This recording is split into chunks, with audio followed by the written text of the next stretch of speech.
Roma era ambiciosa. Deseaba ser una gran ciudad y progresar hasta alcanzar la máxima expresión.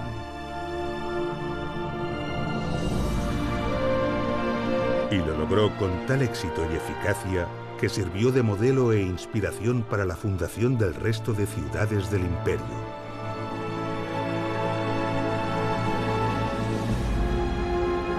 El progreso y el bienestar romano actuaron con mayor fuerza que las victorias en el campo de batalla.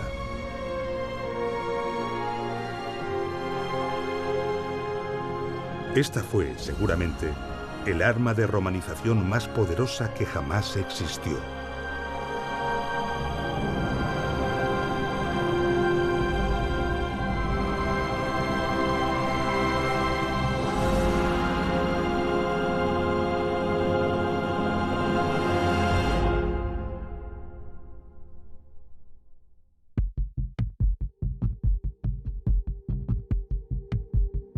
La decisión de fundar una ciudad y dónde situarla obedecía a una estrategia militar, logística o comercial.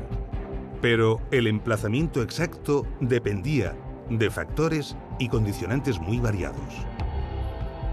He aquí los principios primordiales en la fundación de una ciudad. En primer lugar, se seleccionará un terreno totalmente favorable, un terreno elevado y abierto, despejado de nieblas y con una orientación que no sea ni calurosa ni fría, sino templada. Se evitará además la proximidad a terrenos pantanosos. De esta forma, Marco Vitruvio Polión, arquitecto y tratadista romano, describe en su tratado sobre arquitectura los factores que se debían tener en cuenta para elegir el emplazamiento de una ciudad. En él considera multitud de factores, como por ejemplo que la cuadrícula de la ciudad debía estar orientada según los puntos cardinales, pero que esta orientación debía ser alterada según la dirección de los vientos dominantes. Y así continuaba con muchos detalles, como la orientación respecto al sol, la distribución alternativa de la cuadrícula según fuera una ciudad de interior o de costa, y un largo etcétera.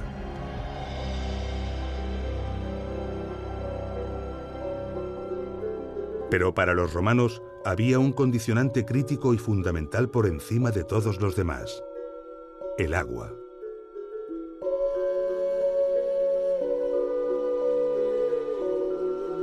Los romanos sabían que el agua era un elemento fundamental de progreso y bienestar y que debía llegar abundantemente hasta el corazón de la ciudad. Gayo Plinio Cecilio II, escritor, científico, naturalista y militar romano, más conocido como Plinio el Viejo, no pudo ser más explícito y rotundo cuando dijo: «Son las aguas las que hacen la ciudad».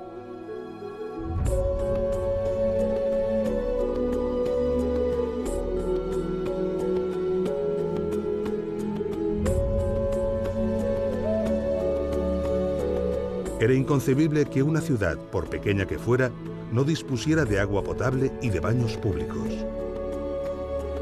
Pero, ¿dónde encontrar grandes caudales de agua cuya calidad sanitaria estuviera asegurada? Los pozos ofrecían agua de gran calidad, pero de escaso caudal. Los ríos, aunque pudieran ser caudalosos, no ofrecían las garantías sanitarias exigidas por los romanos. Y lo mismo sucedía con los lagos y las presas. El agua de estos lugares podía contaminarse fácilmente. El agua de lluvia podía ser almacenada, pero no para beber, porque el agua retenida acaba siendo fuente de enfermedades. Solo había una solución posible: captar el agua en los ricos y poderosos manantiales de las montañas.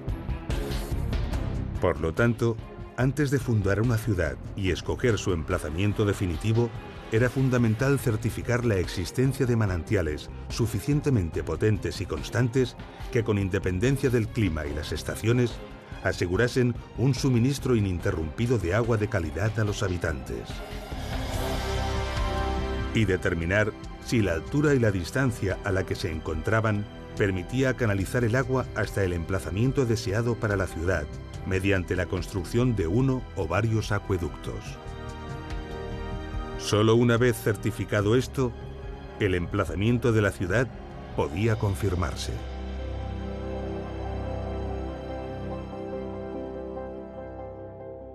Con el emplazamiento confirmado, se procedía a la delimitación del terreno mediante un ritual que los romanos habían heredado de los etruscos. Un augur confirmaba si el lugar resultaba propicio para los dioses. En cualquier caso, el augur confirmaba un emplazamiento ya escogido por los ingenieros. Luego, se procedía con la inauguratio. En un punto central del espacio elegido se abría una fosa y se introducían en ella ofrendas y tierra del lugar de origen de los fundadores. Después, se marcaba el perímetro de la ciudad con un arado tirado por una yunta de bueyes guiada por un sacerdote. Sobre este perímetro se situaría la muralla defensiva de la ciudad. Después, un mensor calculaba y delimitaba las zonas en el interior de este espacio. Finalmente, un sacerdote oficiaba la consagración mediante un sacrificio en honor de la tríada capitolina, formada por los dioses Júpiter, Juno y Minerva.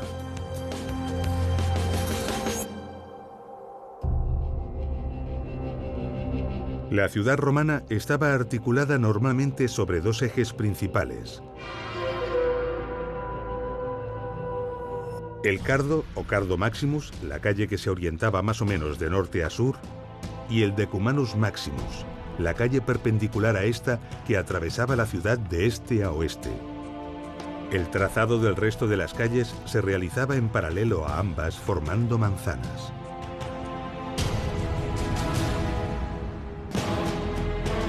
El núcleo de la ciudad era el foro. Se trataba de una gran plaza porticada, por lo general rectangular, donde se hallaban los principales edificios públicos.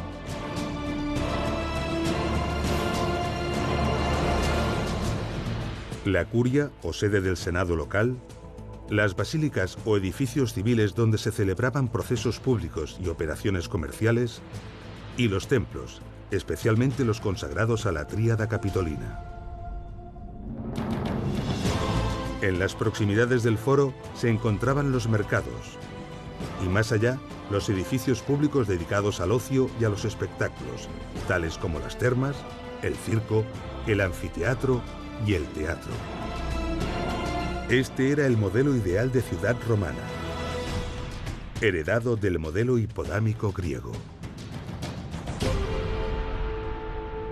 Este modelo se puede comprobar fácilmente en muchas de las ciudades que han logrado conservar su huella en el territorio gracias a las imágenes de satélite. Por ejemplo, en Mileto, de origen griego, cuyo trazado reticular fue planeado por Hipódamo de Mileto, convirtiéndose en el arquetipo del diseño urbanístico que seguirían las ciudades clásicas. O en Timgad, también llamada Tamugadi, en Argelia, colonia romana. Se aprecia perfectamente el perímetro amurallado, el Cardo Maximus, el Decumanus Maximus, el foro en el núcleo de la ciudad y en sus cercanías el teatro.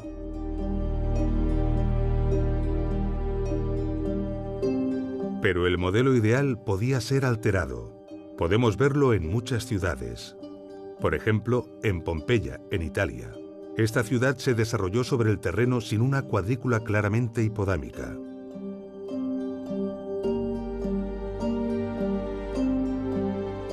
También en Palmira, en Siria, de origen nabateo, capital de la reina Zenobia, que finalmente fue conquistada y ampliamente romanizada. Cuenta con magníficas avenidas columnadas, pero su perímetro es muy irregular y la distribución urbana no tiene una estructura claramente cuadrangular.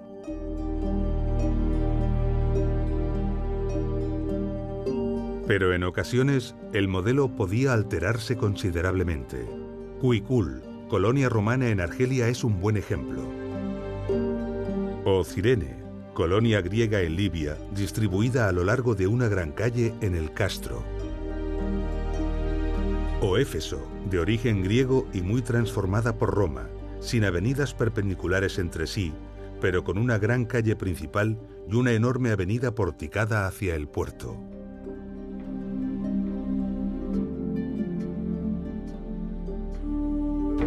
La mayoría de las ciudades romanas eran obras colosales que abarcaban enormes extensiones. Pero a lo largo de 2000 años, todas estas ciudades han sufrido catástrofes naturales, saqueos o destrucciones premeditadas, siendo muchas de ellas prácticamente borradas de nuestro presente. A pesar de ello, importantes restos han logrado perdurar hasta nuestros días.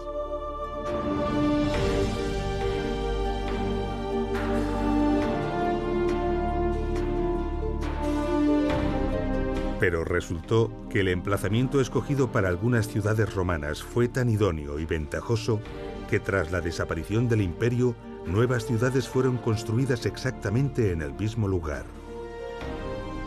Algunas de estas ciudades han perdurado hasta nuestros días y son el resultado de una evolución urbanística de más de 2000 años. En la actualidad, estas ciudades son maravillosos yacimientos arqueológicos.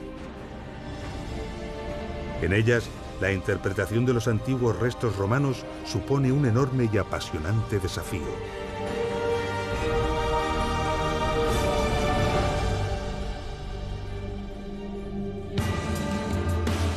Año 218 a.C.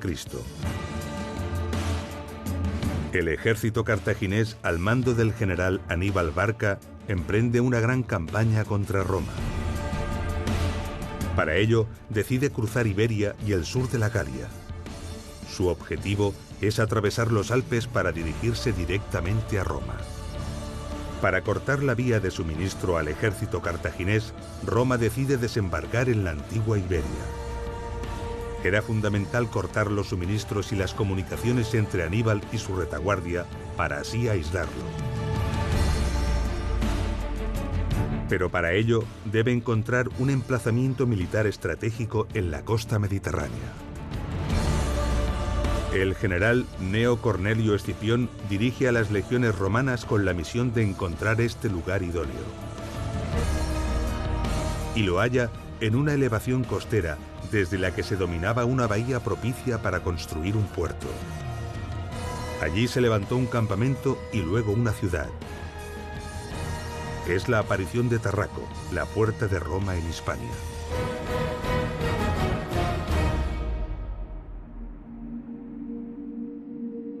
Estas ventajas tan evidentes para el emplazamiento de una ciudad perduraron a lo largo de los siglos y el resultado es Tarragona, una placentera y próspera ciudad mediterránea española. Tarragona, que ha heredado su nombre de la antigua Tarraco, es una de esas ciudades modernas levantadas sobre múltiples ciudades antiguas.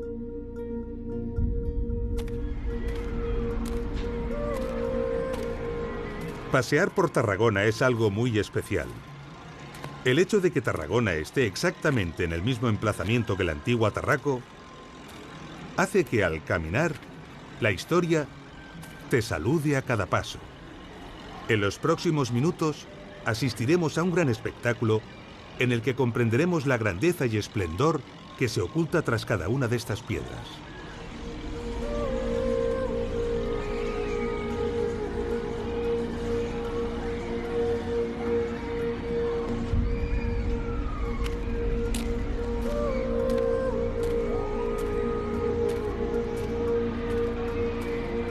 Unas excavaciones arqueológicas en el centro de la ciudad pusieron en evidencia estos restos. Se trata de dos filas de columnas, con 14 de ellas en cada fila. Restos mejor conservados de otras ciudades permitieron comprender que estos restos corresponden con los de una basílica.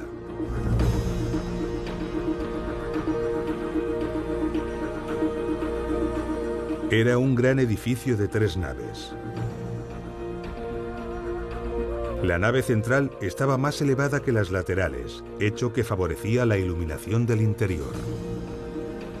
Esta basílica era la Basílica Jurídica, el lugar donde se formalizaban los temas legales como contratos y juicios, pero también actos de culto al emperador.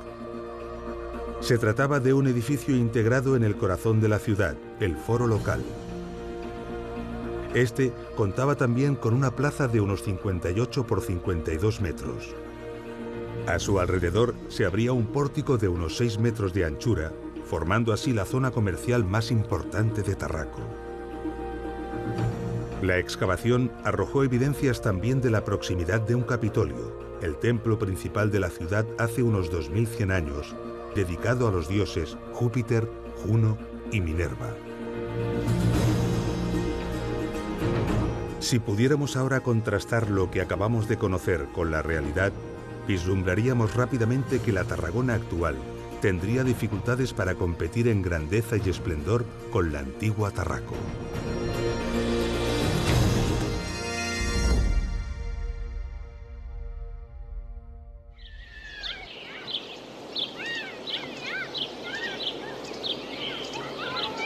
En el norte de Tarragona encontramos un bonito y tranquilo parque llamado Campo de Marte. Es un lugar que nos traslada al pasado y nos ofrece paseos silenciosos y reflexivos.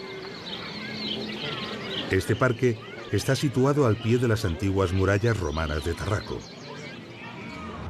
Estas murallas son excepcionales por diversas razones. Primero, porque son una de las construcciones romanas más antiguas conservadas fuera de Italia. Segundo, porque a pesar de esta antigüedad, son de las mejor conservadas del mundo. En su diseño se emplearon en los 3 primeros metros unos megalitos que sirven como refuerzo para los impactos de las máquinas de guerra y también para constituir una excelente cimentación.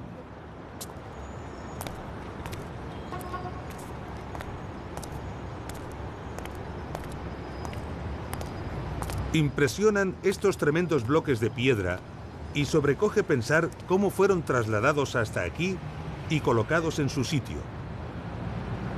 El peso de alguno de ellos debe de sobrepasar las 30 toneladas.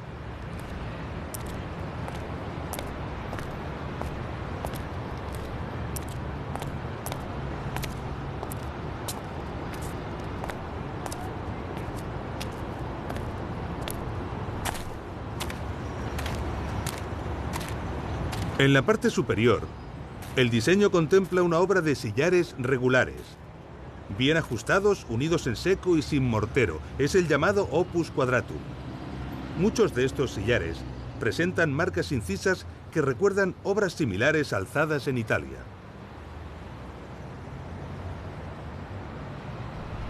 Veamos la técnica constructiva.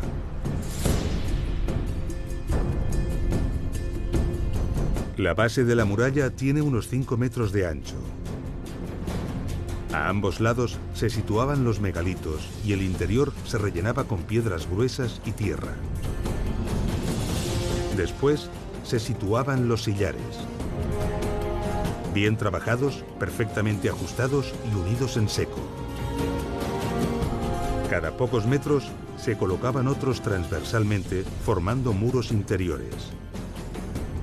Con esta técnica se lograba un esqueleto interior que reforzaba y aumentaba considerablemente la resistencia de la obra.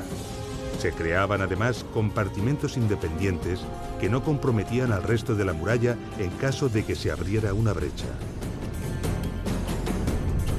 El interior se rellenaba inicialmente de piedras pequeñas y cascotes de menor tamaño, y después se extendían capas de adobes de unos 10 por 30 por 45 centímetros.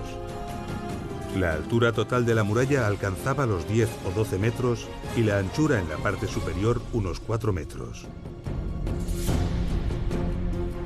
Suficiente para habilitar una zona de vigilancia conocida como paso de ronda.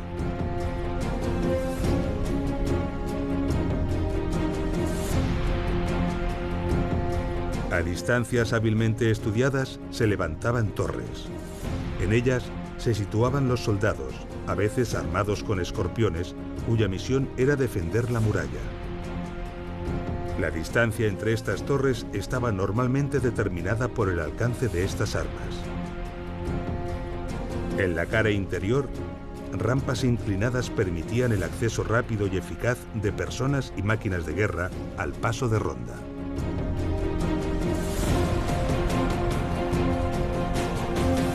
En la actualidad, la parte conservada de la muralla de Tarragona envuelve solo parcialmente el núcleo antiguo, pero en su momento se extendía a lo largo de todo el perímetro de la ciudad, unos 5 kilómetros.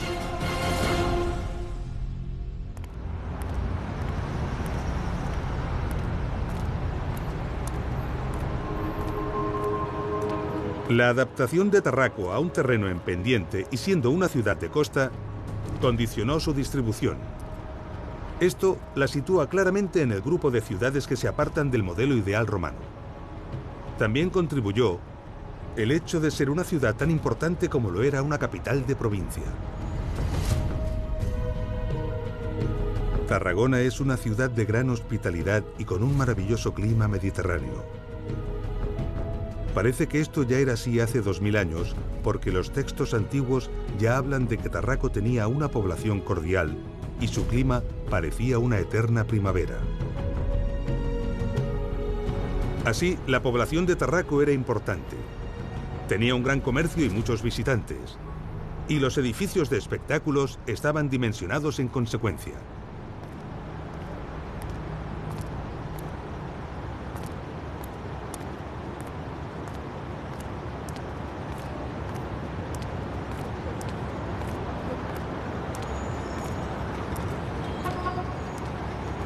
En el extremo oriental de esta calle encontramos hoy restos de la muralla medieval de Tarragona.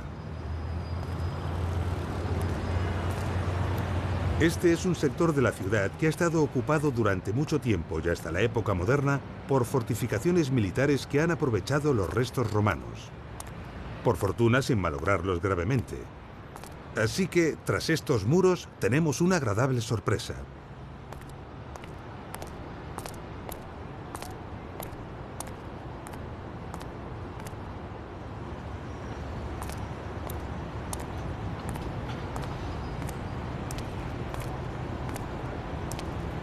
Aquí tenemos los 3 únicos arcos que han sobrevivido de los 55 que formaban la fachada del circo. Tienen 7 metros de altura. Realmente impresionantes. Podemos ver que la fachada está construida con sillares trabajados con esmero. En el interior, otros más pequeños de tipo sillarejo. Y las bóvedas vemos que están elaboradas con el famoso hormigón romano.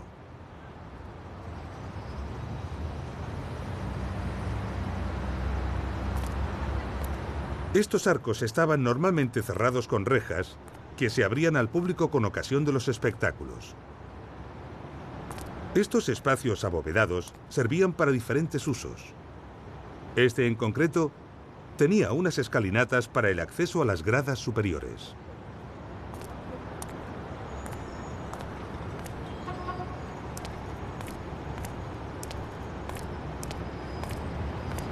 Desde este lugar podemos ver los arcos que se conservan. Y desde aquí tenemos las cimentaciones de los que no han conseguido perdurar.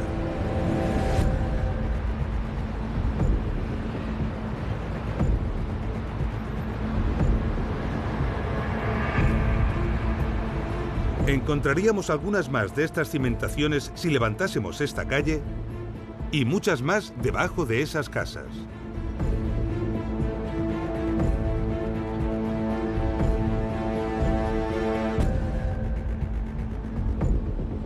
Allí se insinúa claramente la forma de las gradas.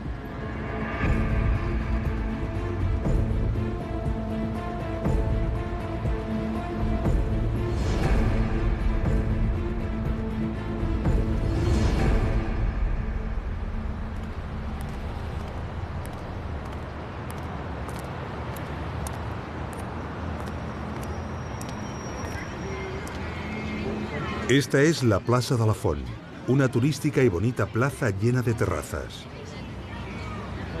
Al fondo podemos contemplar el ayuntamiento de la ciudad. Donde ahora la gente toma café, antaño corrían los caballos. Así que nos encontramos justo en la arena del circo. Esta plaza ocupa aproximadamente un 20% de la superficie del circo. Eso nos da una idea del tamaño original que tenía esta enorme construcción. Las casas del lado sur de la plaza se apoyan en las cimentaciones romanas y cuando fueron construidas, su ancho quedó condicionado por las bóvedas originales del circo. Por eso sus dimensiones son tan similares. Muchas de estas casas no solo conservan los cimientos romanos, también aprovechan gran parte de las paredes y de las bóvedas. Entremos en esta sucursal bancaria para comprender con claridad lo que estamos hablando.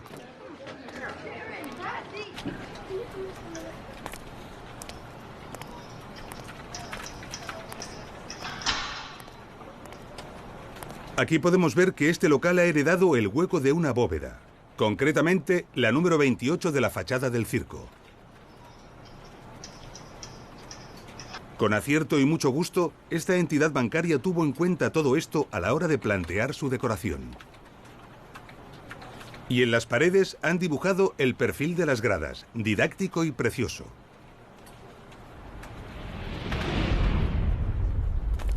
Y esto ocurre en multitud de locales y casas, la mayoría de ellos privados.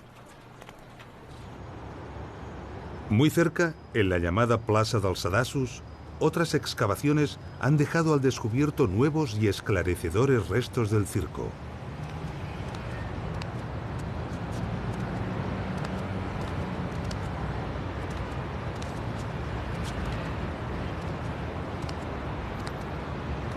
Estamos frente al graderío norte. Aquí se levantaba un muro de sillares, que es donde comenzaban las gradas.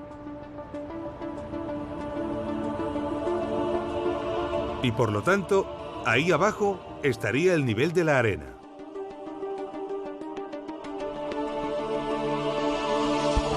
También podemos ver parte de las bóvedas que soportaban las gradas.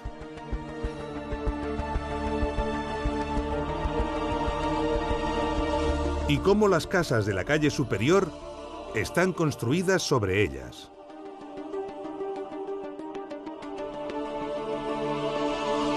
Podemos ver ahora con mayor claridad que nunca cómo las casas aprovechaban las cimentaciones romanas.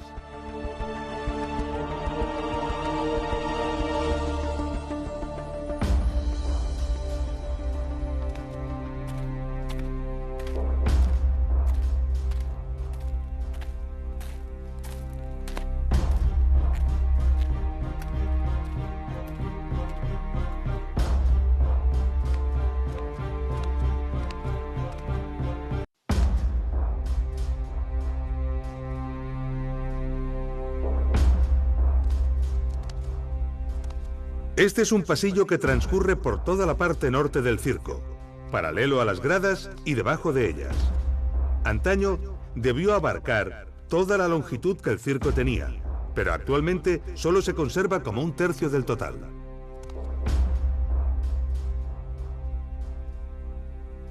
Docenas de estancias aprovechando los espacios de las bóvedas debían de servir de almacén para la operativa y la logística del circo. Podemos observar la gran cantidad de hormigón romano empleado en esta obra. Su solidez era vital, pues debía soportar el peso de miles de espectadores.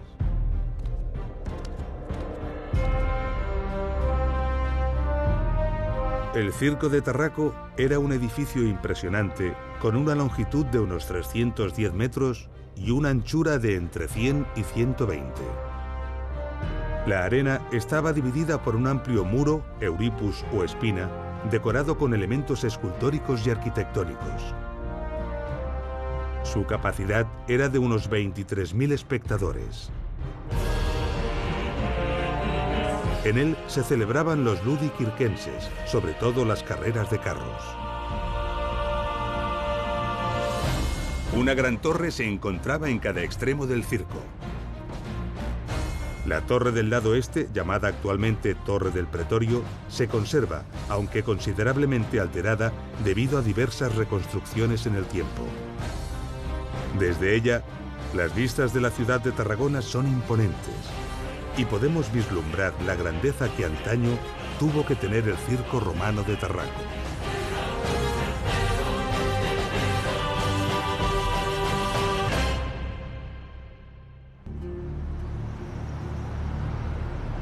Nos encontramos en la Torre del Pretorio.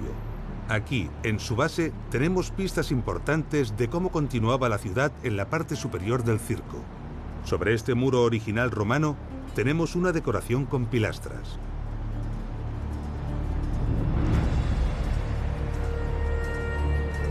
Y aquí, abajo, un indicio de dónde se situaba realmente el nivel de los cimientos. Uniendo esta información con la que arrojan otros hallazgos y por el conocimiento que tenemos de las ciudades de otras partes del imperio, podemos reconstruir el elemento arquitectónico al que pertenecen, la plaza de representación y de administración de la provincia.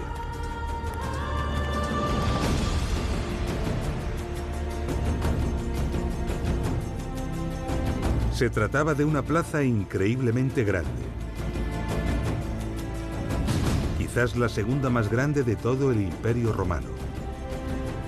Medía 265 metros de largo y 145 de ancho. Las construcciones perimetrales acogían los equipamientos propios de la administración provincial: archivos, tesorería, aulas de reunión. El interior de la plaza estaría seguramente adornado de jardines, fuentes, inscripciones honoríficas y numerosas estatuas.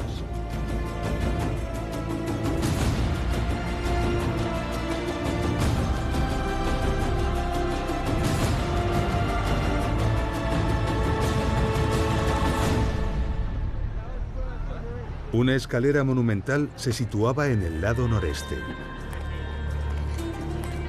Una escalera que coincidía aproximadamente en la misma posición que esta.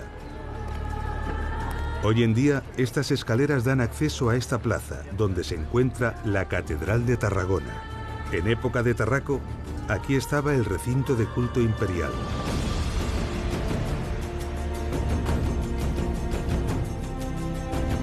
Otra gran plaza, esta vez de 156 por 133 metros.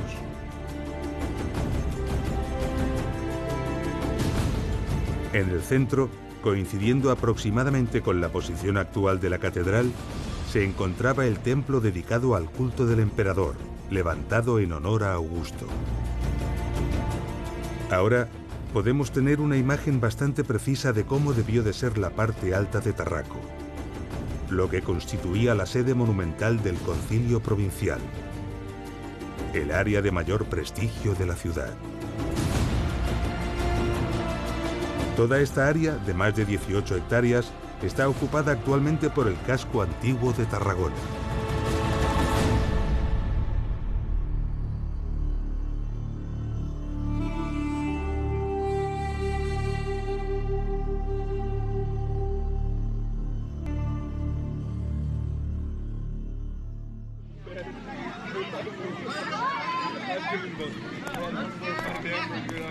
La zona alta de Tarraco era una zona destinada a las élites políticas y económicas de la ciudad. Actualmente está ocupada por el casco urbano de Tarragona. Así que hace 2000 años, exactamente en este lugar, paseaban políticos romanos entre exuberantes fuentes, jardines y estatuas de mármol.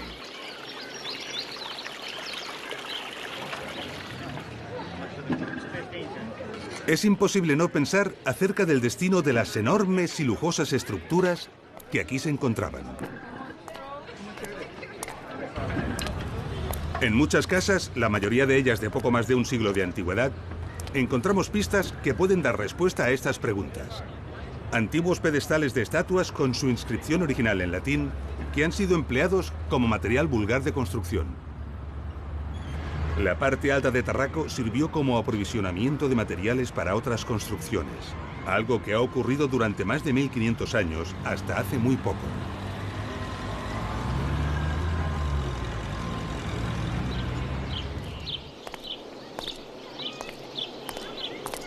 Los restos de Tarraco son tan parciales que se precisan de cuidadosos estudios para ser interpretados, ya que por sí solos no ofrecen una imagen de lo que antaño fueron. Pero hay una bella excepción, el anfiteatro.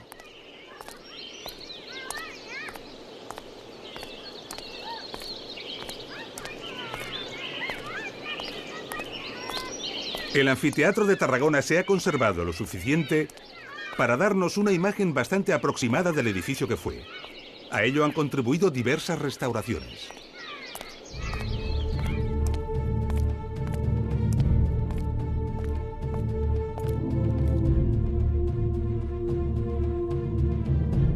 Los técnicos romanos aprovecharon la vertiente del promontorio para cortar en ella parte de las gradas.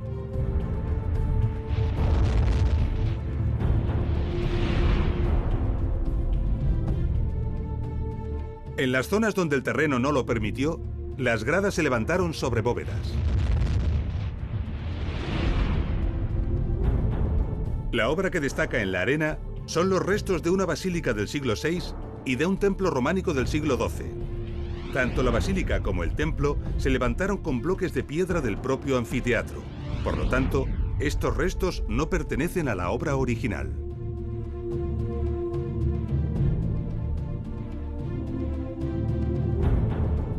En ese lugar estaba la tribuna. Es una gran bóveda que antaño estaba profusamente adornada y estaba destinada a las autoridades que presidían los juegos. Podemos ver unos fosos que cruzaban transversalmente y longitudinalmente la arena. Originariamente, estaban cubiertos con tablones de madera.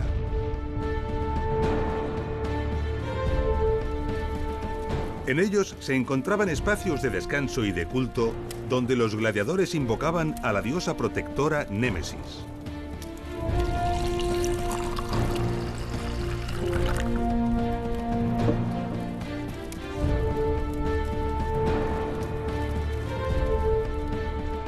Un gran acceso a la arena permitía la entrada solemne de los gladiadores, la Porta Triumphalis.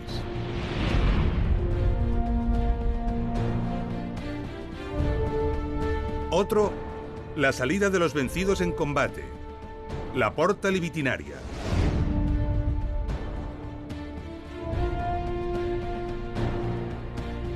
Unos enormes mástiles sostenían y tensionaban un ingenioso sistema de cuerdas ideado para recoger y desplegar a voluntad una enorme carpa, el velarium. Su misión era proteger a los espectadores del sol en días calurosos.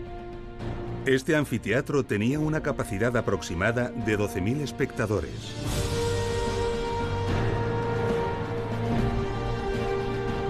El espectáculo representativo de los anfiteatros consistía en la lucha de gladiadores y caza de animales. En contraste con la imagen habitual que el cine nos ha ofrecido sobre las luchas a muerte, durante la mayor parte del imperio, ser gladiador era una ocupación lucrativa y duradera. Muchos gladiadores tenían familia y desde luego no perdían la vida en la arena.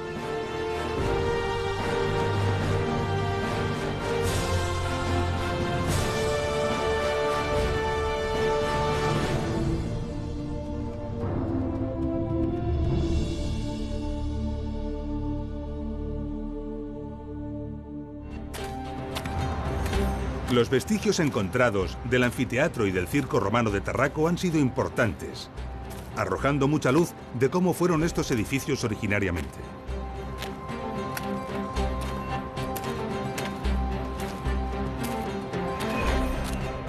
Sin embargo, del Teatro de Tarraco, el edificio de espectáculos que nos queda por ver, solo se ha conservado la cimentación y parte de las 5 primeras gradas. Para poder imaginar cómo fue el Teatro de Tarraco, debemos trasladarnos a otra parte del imperio.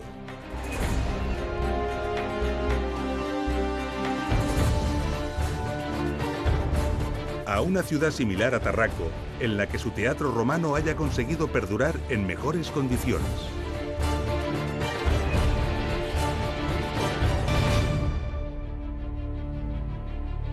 Año 209 a.C.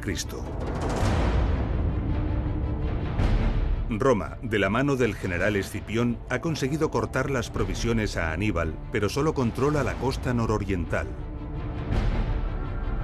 El ejército de Escipión es muy inferior numéricamente al ejército del cartaginés Asdrúbal Barca, situado al sur de Hispania, lo que preocupa a Roma y desmoraliza a sus tropas. Pero el general Escipión decide, sin recibir órdenes de Roma e inesperadamente, invadir la Iberia cartaginesa. Su estrategia es atacar a Karhadash, la capital cartaginesa en Iberia, en una operación relámpago. La flota romana transporta los equipamientos más pesados, permitiendo al ejército de tierra avanzar a gran velocidad. Karhadash cae en poder de Roma y es bautizada con el nombre de Cartagonova. Cartagonova se convertirá en una de las 3 capitales de la Hispania romana, junto a Tarraco y Córdoba.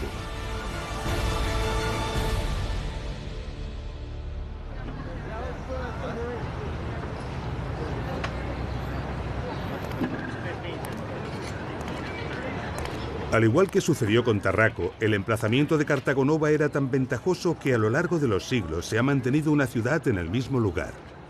Esta ciudad es la actual ciudad española de Cartagena. Antiguamente, la ubicación de Cartagena era una península en medio de una bahía fondeadero ideal para los barcos. Un gran puerto natural rodeado de colinas que facilitaban su defensa. Un lugar muy privilegiado que fue rápidamente escogido por los cartagineses. Desde entonces, nunca ha dejado de ser un emplazamiento estratégico y militar, convirtiendo a la Cartagena actual en un crisol de multitud de épocas y culturas y un gran centro cultural y turístico.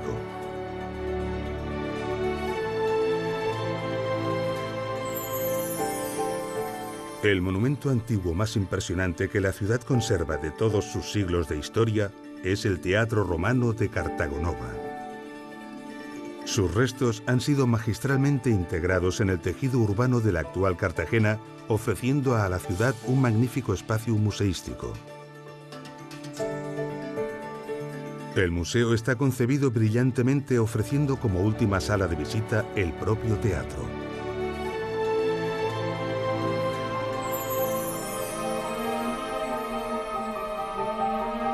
Todos estos restos y la estructura conservada del Teatro Romano de Cartagena son suficientes para imaginar cómo debió ser antaño esta construcción. Las representaciones teatrales tenían lugar en el proscenio.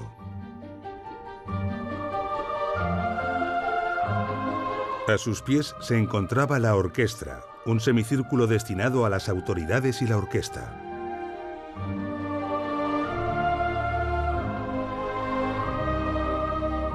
Envolviéndolo todo estaba la cavea, estructura semicircular que albergaba las gradas.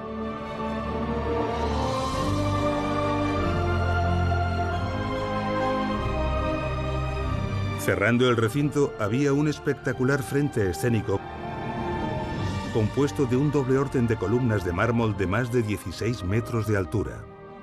Al igual que en los anfiteatros, para proteger a los espectadores del sol, se podía desplegar el velarium.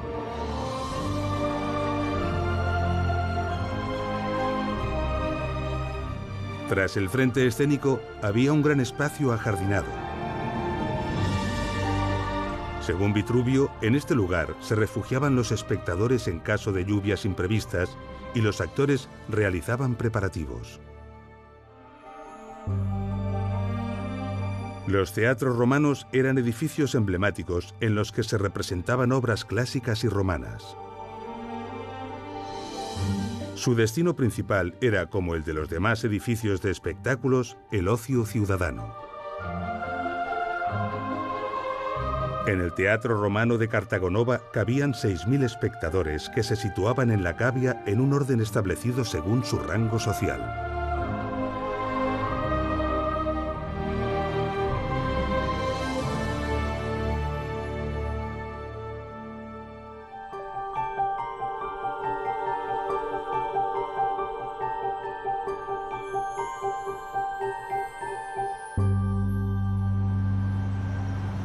Cartagonova fue una ciudad muy parecida a Tarraco en importancia y en número de habitantes. Y la planta del Teatro Romano de Tarragona es muy similar a la planta del Teatro Romano de Cartagena. Por lo tanto, a pesar de la escasa información que de este disponemos, podemos atrevernos a reconstruir el Teatro Romano de Tarraco.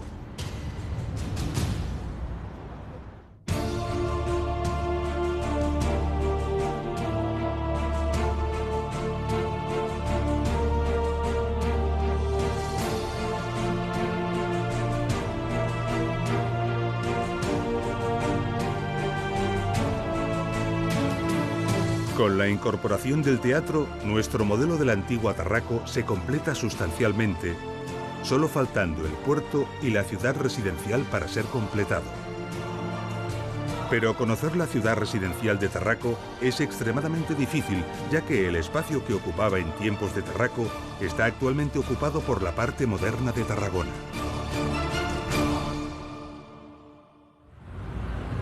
Cuando paseamos por la parte residencial y moderna de Tarragona, hay edificios que llaman la atención por su curioso diseño.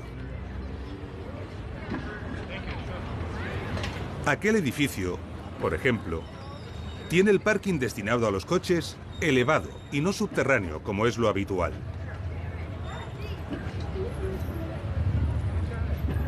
Este diseño no es caprichoso, tiene una poderosa razón.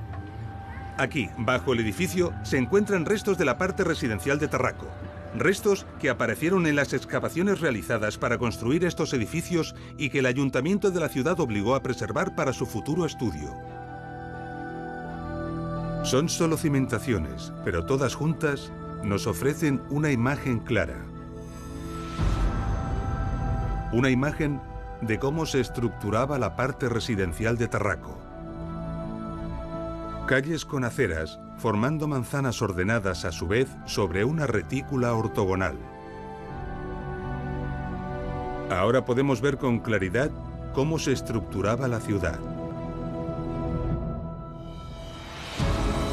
Una calle principal atravesándola transversalmente. El foro en el corazón de la ciudad.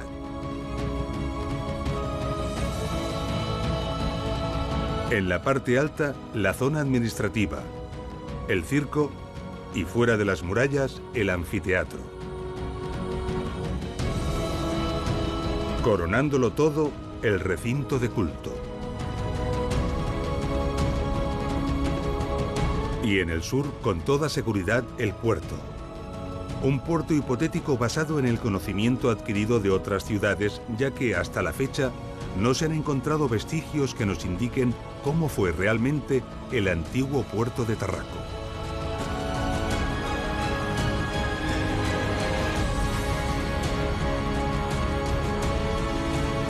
La imagen final de Tarraco sobrecoge y eclipsa a la actual Tarragona.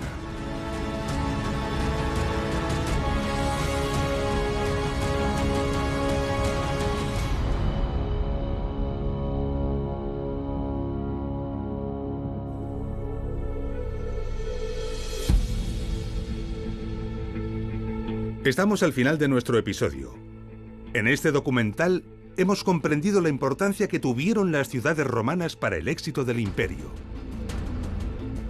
Hemos visto los condicionantes que determinan dónde y cómo se funda una ciudad romana y hemos comprendido que los restos de muchas de estas ciudades antiguas permanecen sepultados bajo algunas de nuestras ciudades modernas.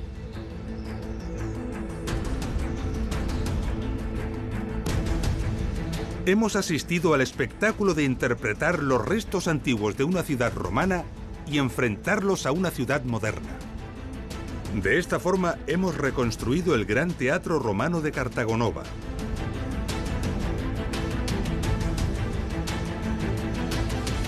Y la Gran Tarraco.